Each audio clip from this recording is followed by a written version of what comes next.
में गुजरने के बाद एक दिन आकाश अपने मन में सोचता है, चलो आज दुकानदार साहब ने मेरा पूरा हिसाब भी कर दिया है। सारा खाना खर्चा निकालकर हमारे पास कुल 1 लाख रुपए बचे हैं।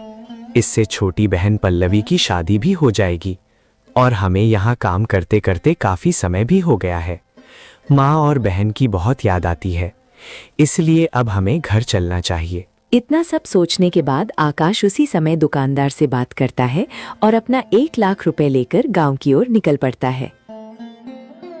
वो काफी समय तक लगातार चलता ही रहता है।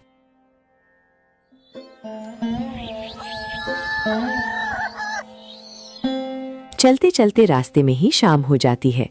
कुछ ही दूरी और तय करने के बाद आकाश के मन में कई तरह के विचार आने लगते हैं। अरे अब क्या करूं?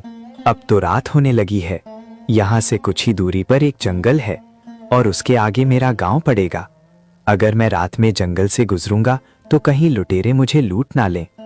अगर ऐसा हो गया तो मेरी सारी मेहनत बर्बाद हो जाएगी। वो इतना सोच ही रहा था, तभी उसे अचानक ध्यान आता है। अरे हमारी बड़ी बहन माया का घर यहाँ पास में ही है, तो चलो उसी के घर चलता हूँ।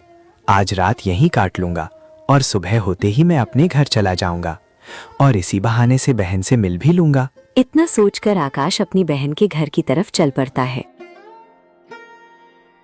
और कुछ देर चलने के बाद अपनी बहन के घर आ जाता है। आकाश को अचानक अपने घर देखकर उसकी बहन उससे कहने लगती है, अरे आकाश भैया, आप अचानक हमारे यहाँ कैसे? घर पर सब कुशल मंगल तो है ना? आकाश अपनी बहन की इतनी बात सुनकर कहने लगा, हाँ बहन, मैं तो बिल्कुल ठीक हूँ, मगर घर का कुछ पता नहीं। अपनी भाई की ऐसी बात सुनकर माया उससे चिल्लाकर कहने लगती है, अरे भाई, तूने अपना तो हाल बता दिया, लेकिन बूढ़ी माँ और छोटी बहन पल्लवी का क्या? जब तू घर में रहता है फिर भी उन दोनों का कुछ हाल नहीं पता। तू ठीक तो है ना? कहीं तुझे कुछ हो तो नहीं गया? बहन की ऐसी बातें सुनकर आकाश उसे सब कुछ बताता है। नहीं बहन, मैं बिल्कुल ठीक हूँ, मुझे कुछ नहीं हुआ है।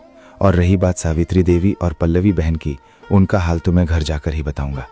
लेकिन जब तुम्हारी शादी हुई थी उसके कुछ समय बाद मैंने और सावित्री देवी ने देखा कि कुछ महीनों बाद पल्लवी बहन की भी शादी करनी होगी। इसीलिए मैं उसकी शादी के खर्चे के लिए पैसे कमाने शहर चला गया था।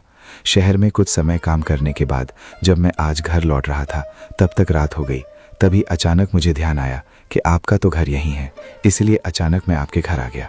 चलो कोई बात नहीं भैया, लेकिन घर जाकर सावित्री देवी और छोटी बहन का हाल जरूर बताना। ठीक है बहन, मैं जरूर बताऊंगा।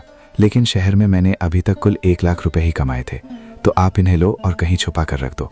जब मैं घर जाऊंगा तो आप हमें दे देना।